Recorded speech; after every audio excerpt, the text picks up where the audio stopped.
Pemirsa, beberapa kejadian bencana yang terus bahkan bisa dibilang bertubi-tubi melanda Indonesia di beberapa tempat mengakibatkan krisis kepemimpinan, kepercayaan terhadap para pemimpin oleh sebagian orang. Karena dianggap bahwa sebenarnya pemerintah atau para pemimpin justru terlibat atau mempunyai peran dalam terjadinya kerusakan-kerusakan yang terjadi. Bahkan dengan lambatnya penanganan atau pemerintah dianggap belum berhasil menyelesaikan para korban yang hingga saat ini masih terkatung-katung nasibnya. Krisis kepemimpinan inilah yang akan kita diskusikan pagi ini dengan narasumber kita yang sudah hadir bersama saya, ada Ustadz Indra Bayu. Assalamualaikum Ustadz. Waalaikumsalam warahmatullahi wabarakatuh. Lama sekali nggak ketemu Ustadz. Kapan-kapan saya main boleh? Gimana? Kapan-kapan saya main boleh? Oke, siap. Monggo silakan. Kangen banget lama nggak ketemu. Bisa terjadinya bencana alam di Indonesia, khususnya di Sumatera akhir ini, kan kemudian ada yang mengatakan bahwa ini kemudian menjadi indikator nyata terjadinya krisis kepemimpinan di tingkat pusat hingga di daerah. Kok bisa begitu? Bagaimana ini bisa dijelaskannya, Ustaz? Ya, terima kasih Ustaz Yusuf dan pemirsa sekalian. Jadi hari ini kita akan fokus membahas tentang bagaimana bencana yang ada di Sumatera yang terus dikaitkan dengan kepemimpinan yang ada di pusat dan di daerah, gitu ya.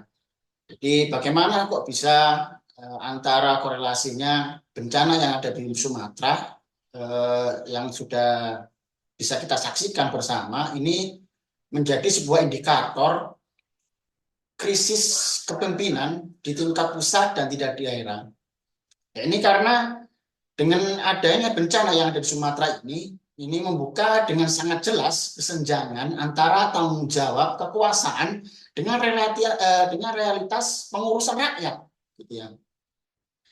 Setidaknya ini kita bisa lihat dari beberapa hal, yakni yang pertama yakni lemahnya respon cepat dan empati penguasa, itu yang pertama. Jadi dari bencana Sumatera ini justru memperlihatkan ketidaksiapan negara baik dari sisi pencegahan maupun penanganan awal, begitu. Padahal bencana di Sumatera ini bukan fenomena baru, begitu ya. Itu kita ingat bencana yang ada di Aceh tentang tsunami ketika itu, jadi ketidakhadiran sistem mitigasi yang kuat menunjuk pemimpin tidak bekerja secara visioner dan preventif, begitu ya, melainkan reaktif dan serba darurat, gitu. Dalam kondisi darurat bencana, pemimpin seharusnya tampil paling depan dengan kepekaan dan berpihakan penuh kepada korban. Namun yang terlihat justru sebaliknya. Ini ada pejabat yang mengecilkan dampak bencana, gitu kan? Itu kita bisa dengar dan lihat, itu ya. Ada pejabat mengatakan, itu hanya besar di media sosial, begitu ya. Ya tidak membesar-besarkan, ya hanya besar di media sosial dan begitu ya. Lamban bertindak itu. Jadi lebih cepat warga sipil. Jadi kita tahu ada influencer yang dengan tepatnya melakukan live streaming lalu menggalang dana untuk merespon bencana itu. Ya, itu warga sipil yang lebih respon dan cepat daripada pemimpin negara tersebut, pemimpin negara sendiri, gitu ya. Jadi lalu sering lebih sibuk membangun narasi pembenaran diri pemimpin ini, lebih mencari pembenaran daripada membenarkan diri. Jadi ngeles, gitu ya, daripada lebih baik mencari alasan daripada memperbaiki. Ini menunjukkan absennya empati dan sense of krisis. Dan ini adalah ciri utama dari krisis pimpinan itu sendiri. Jadi ketidakmampuan atau tidak seriusan dalam mitigasi dan respon bencana ini menunjukkan jadi rendahnya kompetensi pimpinan. Jadi alih-alih bergerak dan terkoordinir, negara itu justru lamban, defensif, gitu ya. Bahkan enggan menetapkan kasus bencana nasional dalam kasus bencana di Sumatera ini. Yang sebenarnya dengan menetapkan bencana nasional ini sebenarnya membuka ruang mobilisasi sumber daya lebih besar gitu ya. Tentu kita lihat ada beberapa negara yang ingin membantu negara Indonesia akhirnya dihambat gitu ya, dicegah gitu dalam kutipnya. Padahal situasi darurat jadi kecepatan, ketegasan adalah ukuran utama kepemimpinan gitu ya. Lalu yang kedua kita bisa lihat juga eh, referensi represi terhadap kritik dan informasi publik gitu ya. Larangan atau batasan pemberitaan media terkait kekurangan pemerintah dalam penanganan bencana jadi menunjukkan watak kekuasaan yang defensif dan otoriter ini. Pemimpin yang krisis visi dan moral cenderung itu lebih alergi terhadap kritik. Padahal kritik itu sangat dibutuhkan untuk perbaikan kebijakan, terutama saat bencana ini. Sikap menutup-nutupi fakta dan membungkam kritik ini menjadikan indikator ya kuat krisis moral dan etika pemimpin begitu. Jadi larangan media memberitakan kekurangan pemerintah serta narasi pejabat yang mengecilkan dampak bencana menunjukkan orientasi kekuasaan itu lebih dominan dari kepemimpinan rakyat. Pemimpin yang amanah seharusnya kan membuka diri gitu kan ya terhadap koreksi, bukan memoles diri, memoles citra gitu ya. Jadi anti kritik dan pembungkaman informasi ini sebuah pelanggaran atau pembatasan media untuk mengungkap kekurangan pemerintah dalam penanganan bencana gitu. Jadi menandakan ini watak kepemimpinan yang otoriter dan tidak akuntabel. Ya, pemimpin yang aman ini kan seharusnya membuka diri terhadap evaluasi, bukan menutupinya, begitu. Lalu kita bisa melihat juga yang ketiga, bahwasanya ada pencitraan yang lebih diutamakan daripada penyelesaian masalah, gitu ya. Alih-alih fokus menyelamatkan atau memulihkan kehidupan rakyat, itu banyak pejabat justru berlomba-lomba menampilkan laporan kinerjanya dan pencitraannya. Wah, ini pejabat ini sudah begini, sudah ini seperti itu. Ya, lebih mengutamakan laporan kinerjanya dan pencitraannya begitu. Seperti penyalur bantuan dan pemulihan listrik yang faktanya sedang sesuai dengan kondisinya di lapangan gitu ya. Kita bisa lihat sesuatu yang viral gitu ya, ada pejabat yang memanggul beras sendiri gitu ya. Tentu ini karena kita sebagai umat Islam ngeh dengan aktivitas atau fenomena ini yang dilakukan oleh Khalifah Umar bin Khattab begitu ya. Sayangnya itu yang dipanggulkan hanya berapa kilo ya. Coba yang 50 kilo gitu kan ya. Jangan yang berapa kilo itu ya. 50 kilo gitu kan ya, lebih keren gitu kan ya. Pencitraannya kurang total gitu ya. Coba yang 50 kilo dipanggul sendiri kan lumayan itu. Jadi ketimpangan antara klaim elit dan kesaksian warga atau relawan ini yang menegaskan kegagalan kepemimpinan yang substantif. Jadi ketiadaan empati yang nyata terhadap penderitaan rakyat. Jadi memperparah krisis kepemimpinan gitu ya. Di satu sisi rakyat itu kehilangan rumah, pekerjaan, bahkan nyawa begitu ya. Di sisi lain para pejabat ini masih mempertontonkan gaya hidup mewah dan sibuk melaporkan kinerja yang administratif yang seringkali tidak sesuai dengan kondisi lapangan sebagaimana yang dilaporkan warga dan relawan gitu ya. Ini menunjukkan jadi jurang psikologis dan sosial antar penguasa dan rakyat. Dominasi pencitraan dibanding kerja nyata gitu ya. Narasi ini jadi narasi keberhasilan pejabat ya tentang penyaluran bantuan, pembukaan akses ya, pemulihan listrik gitu ya. Ada pejabat yang datang ke tempat bencana seakan-akan datang ke medan perang gitu ya, memakai rompi ya, tahan peluru, sayang tidak membawa AK-47 gitu aja ya. Jadi sering tidak sejalan dengan fakta di lapangan ya, yang dilaporkan warga dan relawan ini. Ini menunjukkan kepemimpinan yang berorientasi hanya pada laporan dan simbol saja, bukan hasil yang real. Begitu. Yang keempat, kita bisa melihat bahwasanya alasan-alasan normatif yang disampaikan penguasa, gitu. Alasan-alasan normatif yang disampaikan penguasa, seperti mengakui keterbatasan tanpa disertai penggunaan penuh. Jadi menggunakan alasan-alasan yang absurd gitu ya, seperti menggunakan tidak adanya tongkat, tidak mempunyai tongkat Nabi Musa gitu ya. Tapi kan mereka mempunyai tongkat kekuasaan yang dimiliki gitu ya. Ini menegaskan absennya tanggung jawab pemimpinan. Dalam sistem kekuasaan modern gitu ya, pemimpin itu memiliki instrumen hukum, anggaran, dan birokrasi, ya kan, meskipun tidak mempunyai tongkat Nabi Musa, tapi kan dia punya telunjuk, ya tinggal nunjuk ini ke sana, kamu ke sana, ayo semuanya dikerahkan, kan gitu aja ya kan. Daripada bawa tongkat kan tunjuk kan lebih mudah kan, dan juga pena lebih mudah kan. Nyari tongkat juga susah kan. Jadi ketika instrumen itu tidak digunakan secara optimal untuk menyelamatkan rakyat, maka masalahnya bukan sekedar teknis, melainkan krisis kepemimpinan. Ya. Tidak optimalnya penggunaan kekuasaan untuk melindungi rakyat, jadi menggunakan dalih tadi bencana sulit ditangani, ketiadaan tongkat Nabi Musa lah, ya, menunjukkan sikap cuci tangan, begitu ya.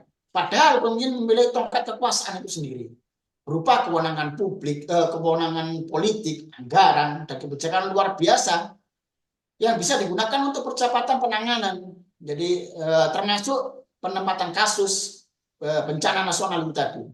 Jadi keengganan menggunakan kewenangan ini memperlihatkan krisis keberanian dan tanggung jawab. Jadi enggan menggunakan kewenangan strategisnya. Dalihnya tidak mudah, aksesnya tidak mudah lah.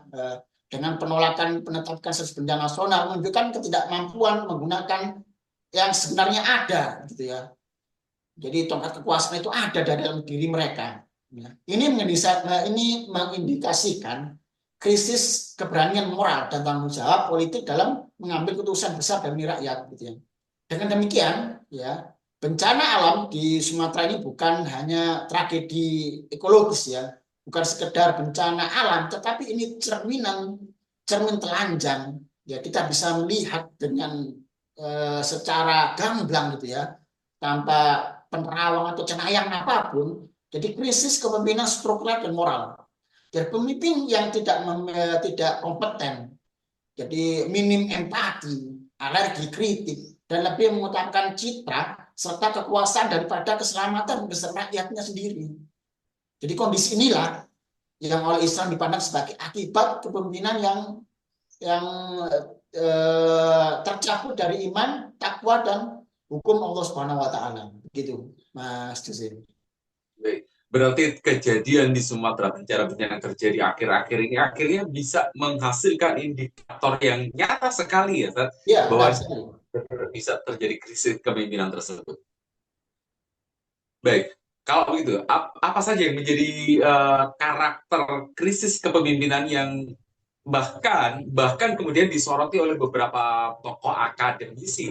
Ada banyak tokoh akademisi yang mengkritisi hal ini seperti Profesor Francisco Budi Hardiman, kemudian ada Profesor Harkristuti Harkrisnowo, dan juga Profesor Cecep Darmawan. Mereka juga mengkritisi kejadian ini sebagai krisis kepemimpinan. Bagaimana dampaknya terhadap kondisi moral masyarakat kejadian ini? Oke. Mungkin sebelumnya, jadi pemirsa sekalian, jadi tentang tiga tokoh akademisi tadi yang disebutkan oleh Mas Jose tadi. Jadi sebenarnya iwal krisis kepemimpinan ini di negeri ini memang sudah banyak yang disampaikan sejumlah pihak itu ya, khususnya para akademisi, tiga para akademisi ini gitu ya.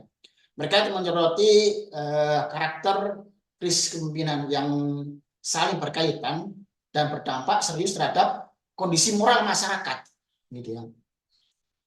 Yang pertama ini dari guru besar filsafat Universitas Pelita Harapan, jadi ini Profesor Francisco Budi Hardiman. Jadi beliau ini mungkin yang belum tahu ini beliau ini menegaskan bahwasanya Indonesia ini mengalami krisis kepemimpinan yang ditandai dengan kelangkaan negarawan sejati.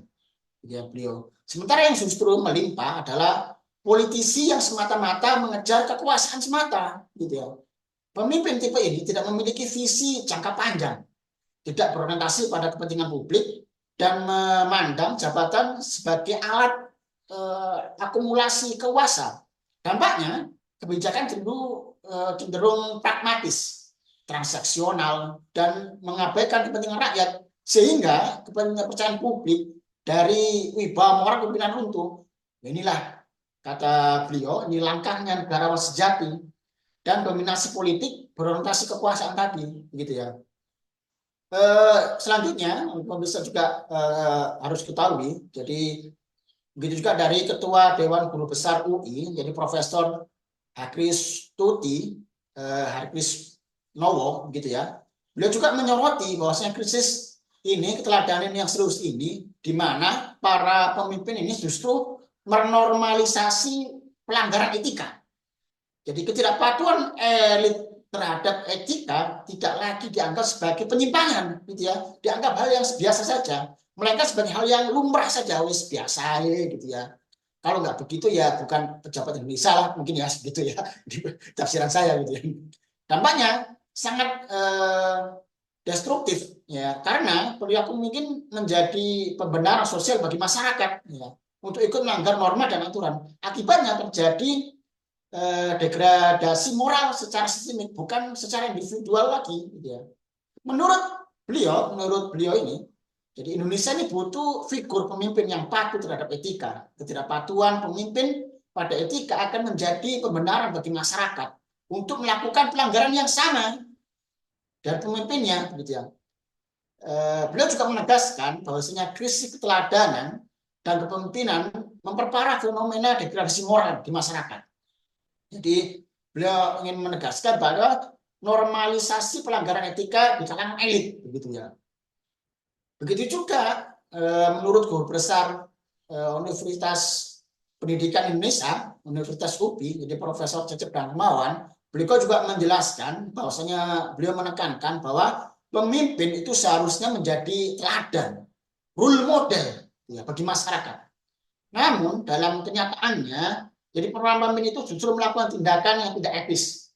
Ketika figur publik yang seharusnya menjadi panutan justru menyimpang, masyarakat kehilangan rujukan model, rujukan moralnya. Ini melahirkan sikap permisif, sinisme, dan tidak pedulian terhadap nilai-nilai kebaikan dan kejujuran ya. Jadi beliau ingin menekankan hilangnya fungsi pemimpin sebagai role model itu tadi. Dan lalu bagaimana ini dampaknya tadi terhadap kondisi moral masyarakat.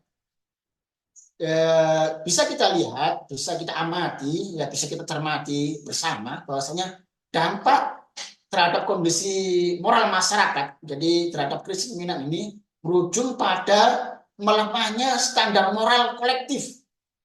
Ya, ketika elit politik mengejar kekuasaan tanpa amanah, melanggar etika tanpa rasa bersalah, dan gagal memberi teladan, maka masyarakat itu terdorong untuk menirunya, membenarkan atau setidaknya mentoleransi perilaku serupa, gitu ya. Akibatnya pelanggaran hukum, korupsi, ketidakjujuran menjadi kian masif, kian banyak sekali.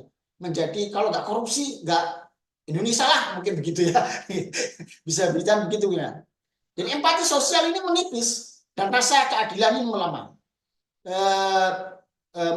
Dari data Komisi Pemberantasan Korupsi KPK ya, jadi melaporkan jumlah korupsi dana desa saja ini sejak tahun 2015 hingga 2014 itu terjadi 851 kasus yang menjerat 973 pelaku dan 50%-nya diantara yang merupakan oknum kepala desa, gitu ya. Jadi pejabat paling rendah gitu ya. Dengan kata lain, jadi krisis kepemimpinan ini menjelma menjadi krisis moral bangsa, begitu ya, Mas Dusi mungkin. Tadi saya sempat menyampaikan kalau seharusnya para pemimpin ini bisa jadi role model bagi masyarakat, sehingga masyarakatnya kalau contohnya baik kan jadi baik juga. Kira-kira aja nih, saya kira-kira yang di antara para pemimpin Indonesia yang masih bisa jadi role model ada nggak ya? Uh, uh, Apa? itu kalau ditanyain ke ChatGPT kayaknya juga bingung juga dia mau jawab yang mana gitu tadi, apalagi kita begitu ya.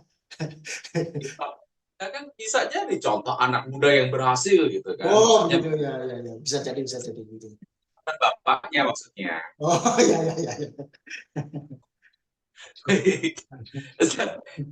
Kalau kita kaitkan, dengan kondisi masyarakat dan hukum yang ada di Indonesia, kenapa kemudian asas sekulerisme yang saat ini juga apply to Indonesia dipandang sebagai akar utama krisis kepemimpinan dan bagaimana pemisahan agama dan dari kekuasaan ini kemudian mempengaruhi perilaku para pemimpinnya. Iya, terima kasih. Jadi asas sekularisme itu dipandang sebagai akar utama, gitu ya, krisis kepemimpinan yang ada sekarang ini. Kenapa seperti itu? Karena eh, sekularisme ini mencabut agama sebagai sumber nilai, kontrol, dan juga orientasi kekuasaan, begitu ya. Ketika agama dipisahkan dari kehidupan publik dan pemerintahan, kepemimpinan ini kehilangan pengikat moral yang paling mendasar. Dampaknya tampak jelas dalam perilaku para pemimpin, gitu ya. Jadi bisa kita amati ini perilaku para pemimpin itu, yang pertama jadi hilangnya kendali iman dan atas kekuasaan itu sendiri. Sekularisme menempatkan agama sebatas urusan privat saja. Ya, kalau bisa dibahasakan ya urusan ubudiyah saja. Urusannya di masjid dan dilanggar gitu ya. Ya, di musola maksudnya, bukan dilanggar ya. Sementara kekuasaan diatur sepenuhnya oleh kesepakatan manusia. Akibatnya, jadi pemimpin ini tidak merasa diawasi oleh Allah Subhanahu wa taala dalam menjalankan amanahnya. Jadi mengukur tindakan berdasarkan keuntungan publik, bukan kepada hisab akhirat. Merasa cukup bertanggung jawab pada hukum dunia, bukan kepada hisab akhirat. Merasa takut pada Allah, ya, kekuasaan mudah berubah menjadi alat pemuasan pribadi, pemuasan ambisinya, bukan sarana pelayanan rakyat, begitu ya. Yang kedua, dengan begitu moralnya dari para pejabat, jadi etika dan hukum menjadi relatif mudah dilanggar, gitu ya. Dalam sistem sekuler, hukum dan etika adalah produk buatan manusia. Karena itu, aturan itu bisa diubah, direvisi, atau disiasati, gitu ya, jika menghambat kepentingan penguasa tersebut.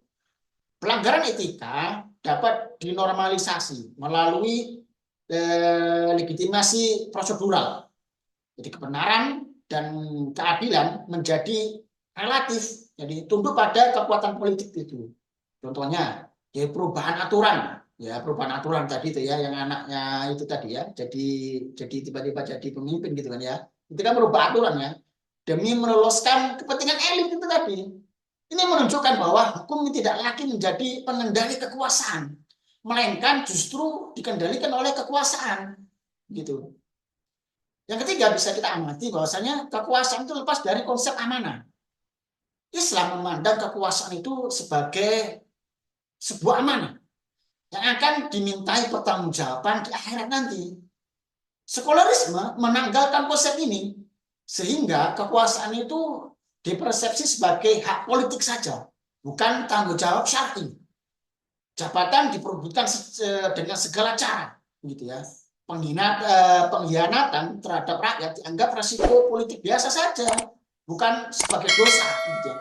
Inilah yang melahirkan pemimpin yang haus jabatan, ya, 2 periode nggak mau, mintanya 3 periode, 3 periode nggak bisa, akhirnya ya anaknya, begitu kan ya. Adanya arogansi dan minim empati, begitu.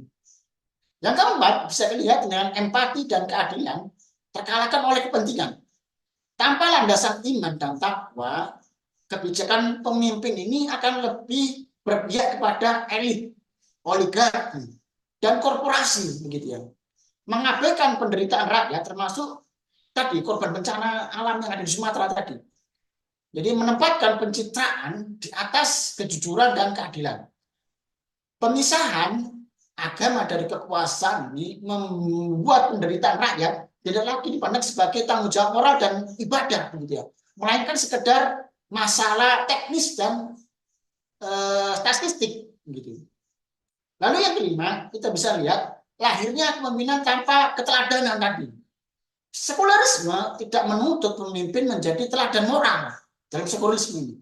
Yang mengakibatkan perilaku pemimpin tadi terpisah dari perilaku pribadi pemimpin, terpisah dari kebijakan publik. Pelanggaran etika dianggap urusan personal saja. Rakyat kehilangan figur panutan. Padahal dalam Islam pemimpin adalah uswah, gitu ya. Contoh, suri teladan, role model yang harus mencerminkan nilai-nilai kebenaran dan keadilan.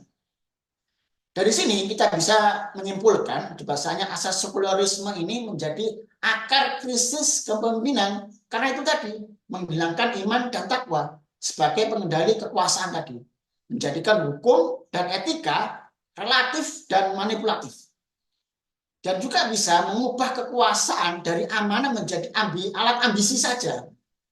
Selama agama dipisahkan dari kekuasaan, kepemimpinan akan terus melahirkan pemimpin yang cerdas secara teknis, tetapi rapuh secara moral, begitu ya. Inilah sebabnya krisis kepemimpinan bersifat sistemik, bukan sekedar kesalahan individu, begitu Mas Jose. Baik Ustaz, saya sih sebenarnya kan memperkirakan atau bisa bilang berhusnudon bahwa sebagian pemimpin-pemimpin di Indonesia itu kan ber-KTP Islam, Ustaz ya. Iya. Saya bilang KTP-nya kan sebagian besar tuh Islam tuh. Ya, nah. Nah, Islam tuh punya role model pemimpin-pemimpin yang sudah berhasil untuk melaksanakan tugasnya sebagai pemimpin. Nah, kalau Rasulullah dan para khulafa Rasyidin yang sudah menjadi ini, bagaimana mereka kemudian mencontohkan bahwa iman dan takwa itu bisa menjadi pengendali bagi tugas mereka sebagai seorang pemimpin. Ya, betul. Kita sebagai umat Islam tentu butuh contoh dan role modelnya. Dan kita sudah mempunyai role model yang sangat luar biasa. Ini Nabi besar Muhammad SAW itu sebagai role model kita. Kita hanya mencontoh saja, mengikuti saja yang sudah ada, yang dicontohkan oleh Rasulullah SAW.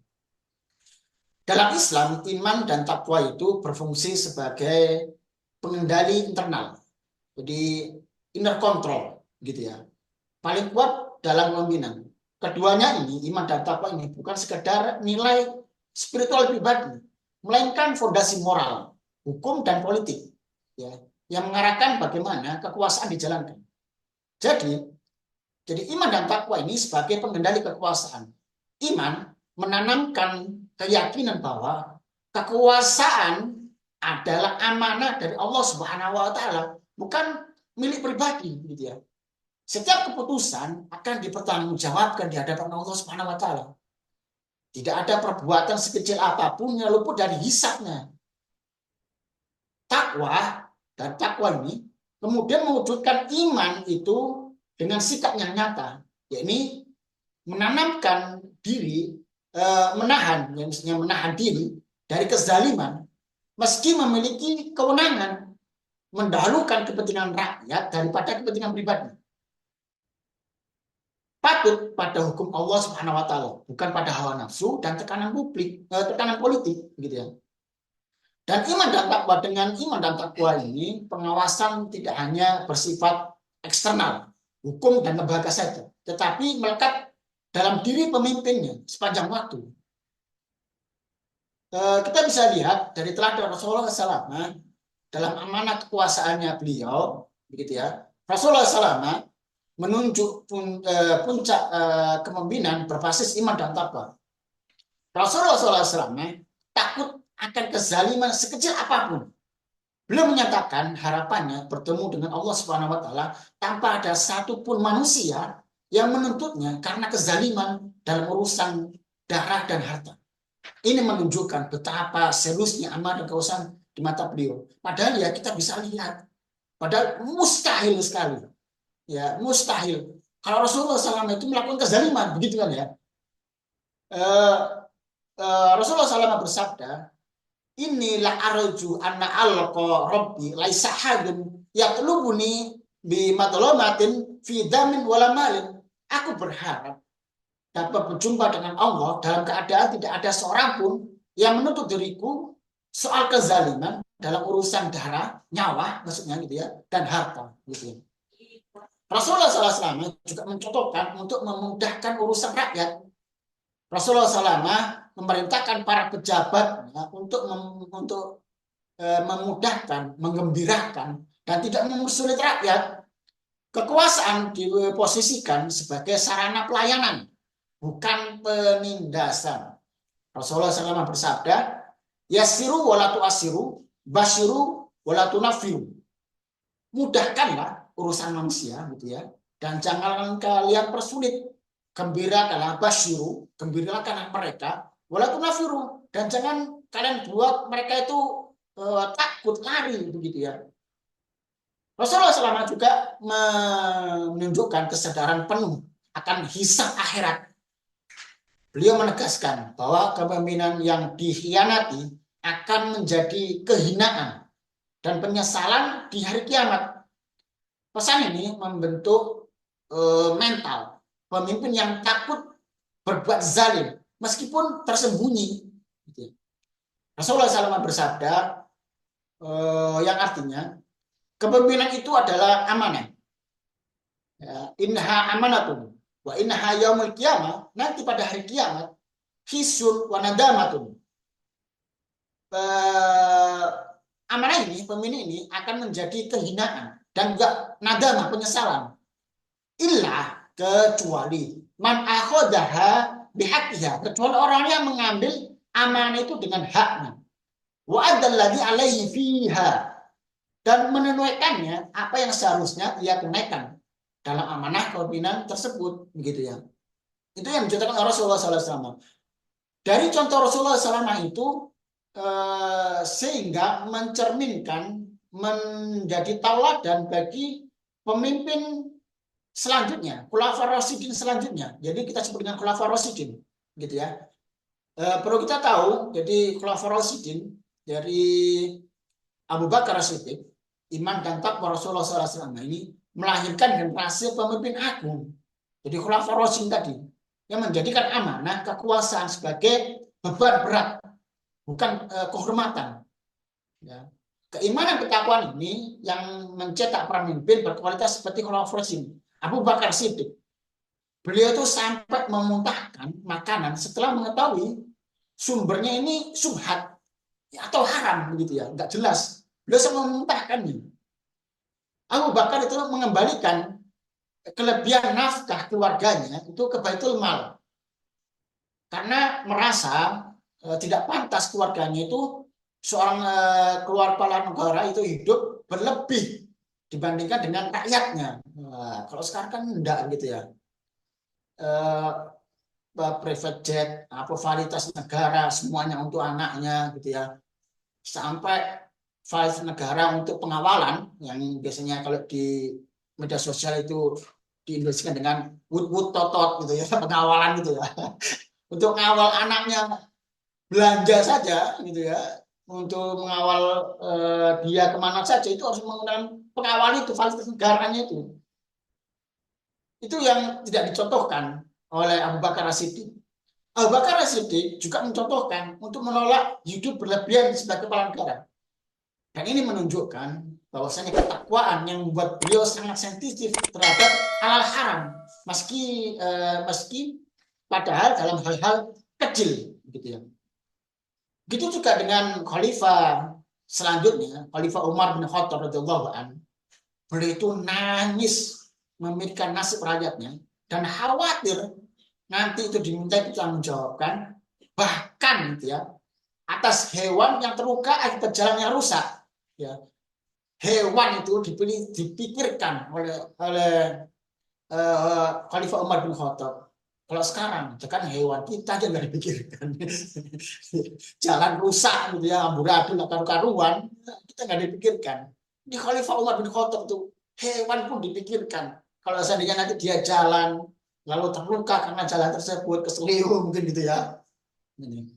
Lalu contoh yang lain yang dilakukan oleh Umar bin Khattab yaitu menyita unta milik putranya Abdullah. Kenapa disita? Ya, Karena Abdullah ini memanfaatkan fasilitas negara, jadi mengembalakan untanya di tempat penggembalaan fasilitas negara. Gitu ya.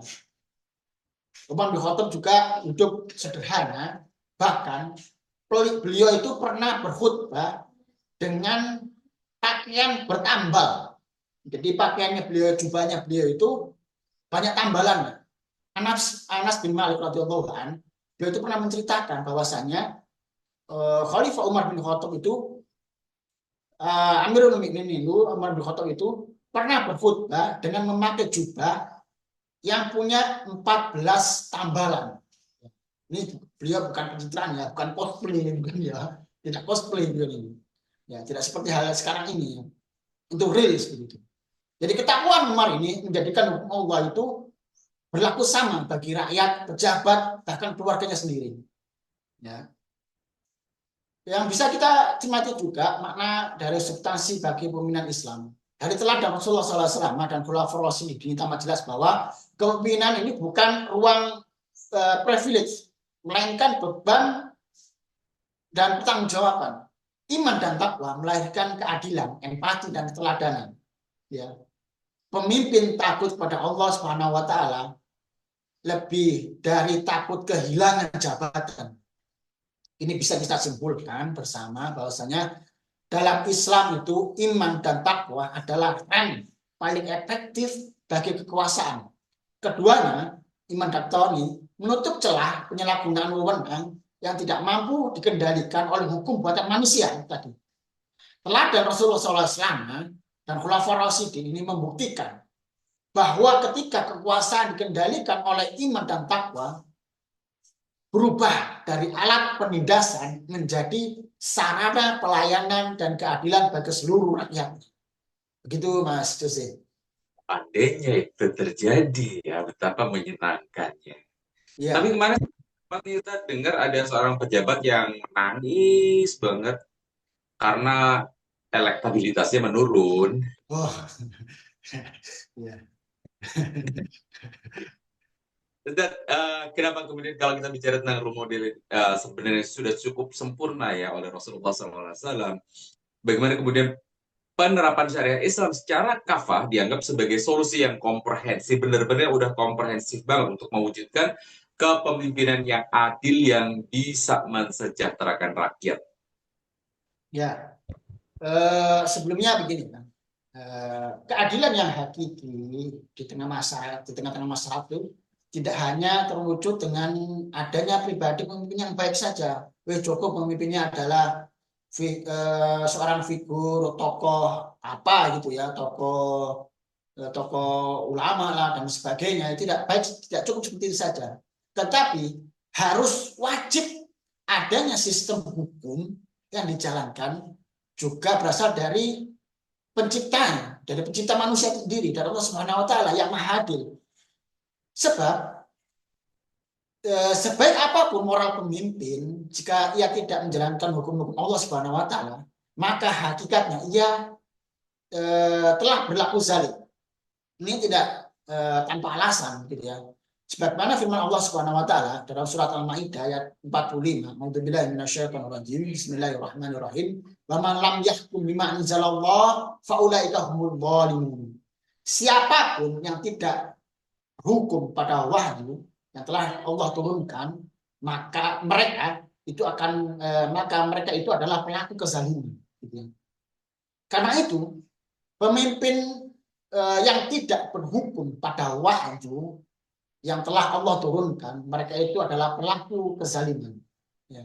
Pemimpin yang bertakwa, yakni bahwa ia tidak ada hukum yang terbaik di muka bumi untuk mengatur manusia kecuali hukum Allah Subhanahu wa taala. Sebagaimana surat Al-Maidah 50, "Afaqum jahiliyah yabghuna wa man ahsanallahi hukman liqaumin yuqinun." Apakah hukum jahiliyah yang mereka kehendaki? Lalu hukum siapakah yang lebih baik daripada hukum Allah bagi kaum yang yakin? Ya, gitu. Asy'ari dalam tafsirnya Taisir Al-Karim Ar-Rahman fi Tafsir Al-Kalam Al-Manan, beliau menjelaskan bahwasanya hukum jahiliyah adalah semua hukum yang bertentangan dengan wahyu yang telah Allah turunkan kepada Rasulnya. Ya, jadi hukum jahiliyah, jadi hukum jahiliyah itu adalah semua hukum yang bertentangan dengan wahyu yang telah Allah turunkan kepada Rasulnya, Rasulullah SAW. Sebab pilihan yang ada hanya dua, hukum Allah dan Rasulnya atau hukum jahiliyah, tidak ada hukum yang lainnya. Jadi siapa saja yang berpaling dari yang pertama, yaitu hukum Allah Subhanahu wa taala, maka ia bertumbuh pada hukum yang kedua, yaitu hukum jahiliyah tersebut yang didasarkan pada kebodohan dan kezaliman dan kesewenang-wenangan.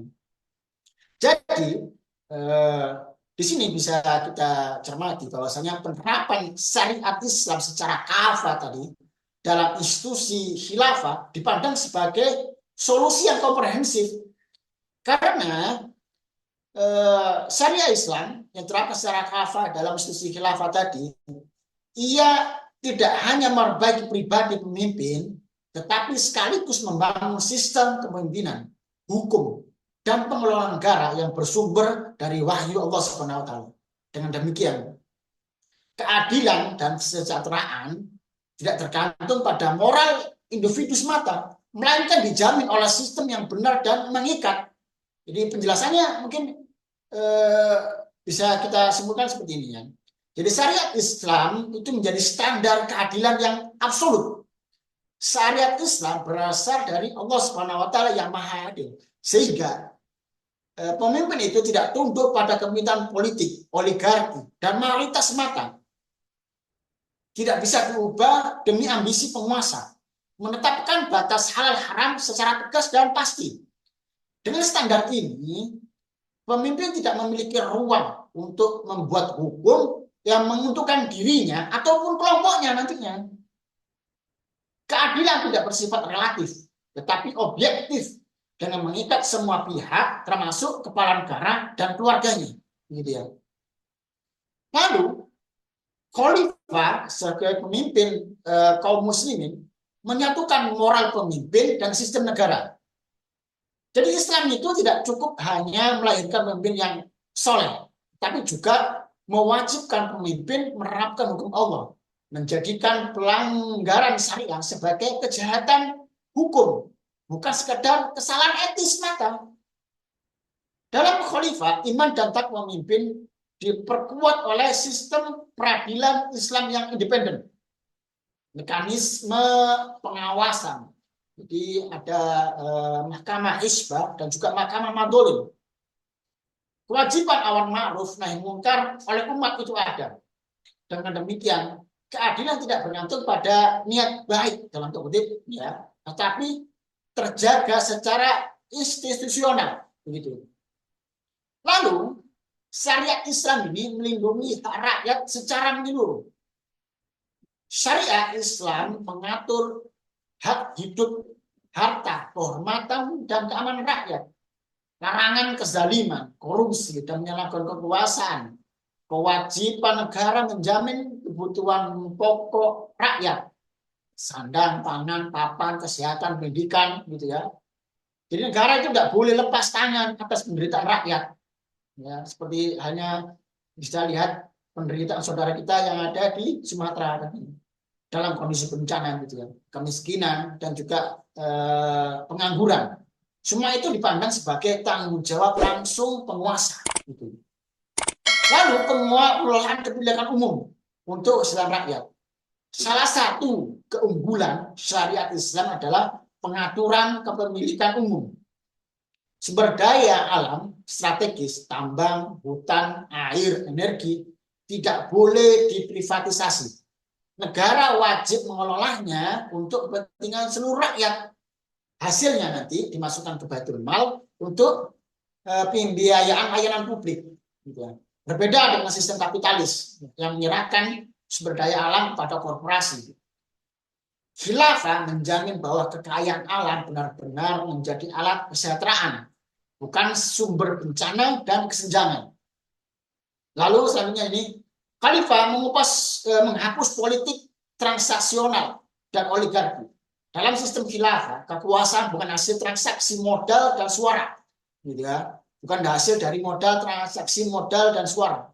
Pemimpin diangkat untuk menjalankan syariat, bukan mewakili kepentingan elit yang memberikan modal dan suara tadi. Tidak ada ruang bagi politik uang, ya, politik uang atau politik balas jasa pada pemodal. Hal ini memutus akan korupsi struktural dan memastikan kebijakan negara berpihak pada rakyat, bukan sponsor politik tadi. Ya. Jadi solusi yang menyentuh akar, bukan gejala lagi dalam sistem Islam itu tadi. Jadi kepresiden krisis pemimpin hari ini yang bersifat sistemik berulang, ya, tidak selesai dengan hanya berganti individu, ya begitu ya, bisa diselesaikan di sistem Islam gitu ya. Jadi penerapan syariat Islam secara kafah dalam naungan khilafah Rasidah dalam Minhajun Nubuwah tersebut akan menyelesaikan akar asas dari sekularisme dan hukum buatan manusia, menghadirkan kepemimpinan yang adil secara personal dan struktural. Jadi menyatukan akidah, hukum, dan kekuasaan dalam satu sistem yang utuh. Dari sini kita bisa menyimpulkan bahwasanya syariat Islam yang diterapkan secara kafah dalam institusi khilafah dianggap sebagai solusi komprehensif karena itu tadi menjamin keadilan hukum, melahirkan pemimpin amanah dan bertakwa gitu ya, melindungi hak rakyat secara menyeluruh, mengelola kekayaan negara untuk kesejahteraan umat, menutup pintu kezaliman, korupsi, dan oligarki. Dengan sistem ini, kepemimpinan tidak menjadi sumber, dengan sistem ini, kepemimpinan tidak lagi menjadi sumber penderitaan, melainkan sebagai rahmat dan pelindung nyawa bagi rakyat, begitu ya. Allah alam bisawab. Begitu Mas Husin.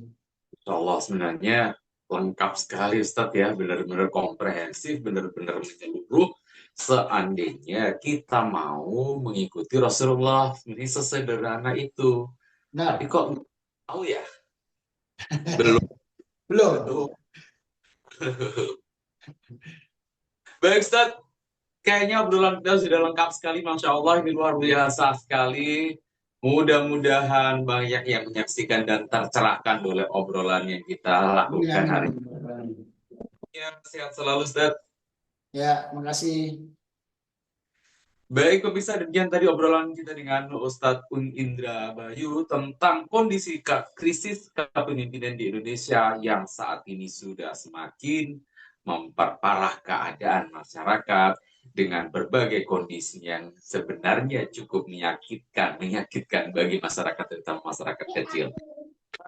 Jangan lupa untuk like, komen, dan share supaya lebih banyak lagi yang tercerahkan dengan obrolan-obrolan kita selanjutnya. Mudah-mudahan bermanfaat. Kita ketemu lagi dalam episode selanjutnya. Assalamualaikum warahmatullahi wabarakatuh.